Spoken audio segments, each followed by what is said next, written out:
नमस्कार दोस्तों। इन दिनों पप्पू यादव एक्टिव मोड में दिख रहे हैं। पप्पू यादव जो पूर्णिया से सांसद हैं, आए दिन वो अपने बयानों की वजह से चर्चा में रहते हैं और बीते दिनों भी ऐसा ही कुछ बयान दिए थे जिसके वजह से वो चर्चा में आ गए थे। दरअसल पप्पू यादव ने पिछले दिनों बयान दिया था, जो मुंबई में बाबा सिद्दीकी की मर्डर हुई थी, उसकी सरेआम भरे बाजार उसकी हत्या कर दी गई थी, उसको लेकर पूर्णिया के सांसद पप्पू यादव ने बयान दिया था, या कह लें तो उन्होंने ट्वीट किया था। उन्होंने ट्वीट किया था कि अगर कानून हमें इजाजत दे तो 24 घंटे के अंदर लॉरेंस बिश्नोई जैसे गैंग के पूरे नेटवर्क को हम खत्म कर देंगे। साथ ही उन्होंने यह भी लिखा था कि यह देश है या हिजड़ों का फौज।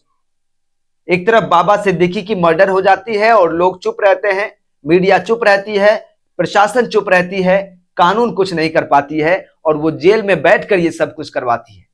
इसलिए पप्पू यादव ने कहा था कि ये देश है या हिजड़ों की फौज। अगर कानून हमें इजाजत दे तो 24 घंटे के अंदर ऐसे ऐसे गुंडे मवालियों को या फिर लॉरेंस बिश्नोई को, उसके पूरे नेटवर्क को हम 24 घंटे के अंदर हम खत्म कर देंगे। अब इसको लेकर कुछ लोगों को बड़ा बुरा लगा, कुछ लोगों को जलन हुआ या फिर कह ले तो आग लगी और वो लोग इस पर अपनी प्रतिक्रिया देना शुरू कर दिए। मैं नाम नहीं लूंगा, एक पत्रकार है, मौखिक तौर पे उसे पत्रकार कहा जाए या फिर यूट्यूबर कहा जाए, वो खुद को यूट्यूबर बनाते हैं, प्रोफाइल में पत्रकार लिखते हैं और उस पर एनएसए भी पिछले दिनों लग चुका है। वो बेल पर बाहर हैं, लेकिन वो पप्पू यादव को लेकर जो है कि उन्होंने अपना प्रतिक्रिया रखा या फिर अपने वीडियो के माध्यम से उस पर कमेंट किया और उन्होंने इसमें पप्पू यादव को लेकर कुछ अपशब्द भी कहा पप्पू यादव को, और तमाम तरह की चीजें हुई जिसको लेकर कंट्रोवर्सी जो है वो बढ़ती चली गई। उन्हें ऐसा लग रहा था कि पप्पू यादव उसकी इस वीडियो पर या उसके इस बयान पर प्रतिक्रिया देंगे, लेकिन पूर्णिया के सांसद पप्पू यादव अपने अलग विचारधारा की वजह से जाने जाते हैं और वो इस पर कोई भी प्रतिक्रिया देने से बचते रहे या फिर अब तक कोई प्रतिक्रिया नहीं दी।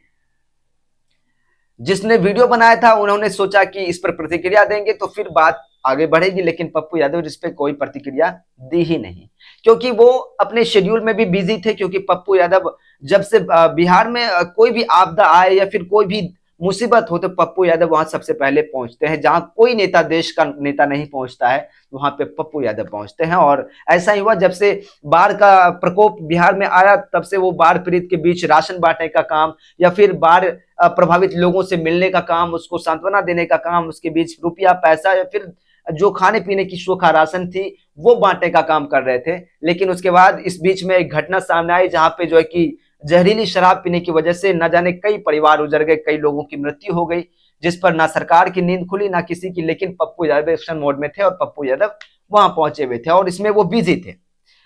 अब पप्पू यादव ने इसको लेकर एक नया जो है कहीं ना कहीं ट्वीट किया है और पप्पू यादव के इस ट्वीट से भी अब विवाद होने वाला है या फिर कह लें तो कुछ लोगों को जलन होने वाला है या कुछ लोगों को मिर्ची लगने वाली है, क्योंकि जो चाहते थे कि प्रतिक्रिया दे उस पर उन्होंने कोई प्रतिक्रिया दी नहीं।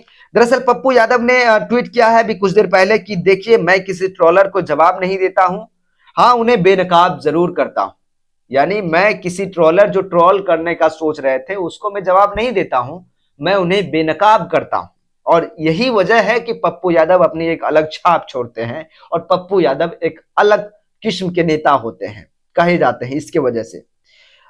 आगे उन्होंने लिखा है कि बिहार में 100 लोग जहरीली शराब से मारे गए, 50 लाख से अधिक लोग बाढ़ से प्रभावित हैं, मीडिया खामोश है तो मैं भी उन पर बात न कर अपराधियों पर चर्चा करता। यानी उन्होंने कहा है कि अगर बिहार में बाढ़ की स्थिति है और जहरीली शराब पीकर लोगों की मृत्यु हो गई तो मैं उन पर चर्चा ना करके क्या अपराधियों पर मैं चर्चा करता, इसलिए मैंने चर्चा नहीं किया। और उसके बाद जो उन्होंने लिखा है वो लाइन है जो आपको सुननी चाहिए। उसके बाद उन्होंने लिखा है कि आ रहा हूं मुंबई, सबको औकात बताएंगे। मैं आ रहा हूं मुंबई, सबको औकात बताएंगे। यानी कि सीधा चेतावनी जो है वो अब उन लोगों के लिए है जो उन्हें ट्रोल करने की कोशिश कर रहे थे और जो लोग ये सोच रहे थे कि पप्पू यादव बाबा सिद्दीकी के मर्डर केस पर कुछ नहीं बोले, सिर्फ एक बार लॉरेंस बिश्नोई पर बोले और वो चुप हो गए। तो ऐसा बिल्कुल भी नहीं है।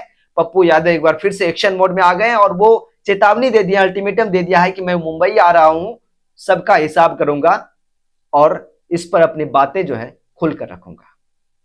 अब इसको लेकर लोगों को मिर्ची भी लगेगी, कुछ लोगों को जो उसका विरोध करते हैं।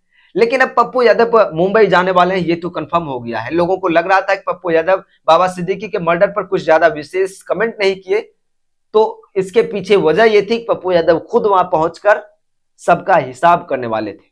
अब पप्पू यादव कब पहुंचेंगे इसका कोई अता पता अभी नहीं है, लेकिन पप्पू यादव पहुंचेंगे जरूर अगर उन्होंने ट्वीट किया है तो। और जाने के बाद क्या होगा वो देखना होगा, वो बड़ा दिलचस्प होगा। तो चलिए अब देखना है कि क्या पप्पू यादव कब पहुंचते हैं। आपको क्या लगता है पप्पू यादव कब तक पहुंचेंगे और पहुंचने के बाद क्या होने वाला है? आपका क्या राय है? अपनी प्रतिक्रिया कमेंट बॉक्स में जरूर लिखें ताकि हमें भी पता चले, औरों को भी पता चले। साथ इस वीडियो को ज्यादा से ज्यादा शेयर कर दीजिए ताकि जो ट्रोल करने वाले लोग हैं वहां तक भी पहुंचे, और जो लोग ये सोच रहे थे कि पप्पू यादव बाबा सिद्दीकी के मर्डर केस पर चुप रह गए, कुछ नहीं बोले, या फिर लॉरेंस बिश्नोई के दोबारा जवाब नहीं दिए, तो अब वो जा रहे हैं लॉरेंस बिश्नोई को खुली चुनौती देने मुंबई। अब वहां क्या होगा उनको भी पता चल सके। तो चलिए इस वीडियो को ज्यादा से ज्यादा शेयर कीजिए, वीडियो को लाइक कीजिए और कमेंट कीजिए। साथ ही चैनल पर नए चैनल को सब्सक्राइब कर लें ताकि मेरा भी हौसला बना रहे, ताकि हम अब तक लगातार खबरें प्रकाशित या फिर पहुंचाता रहूं। हमें दीजिए इजाजत, नमस्कार।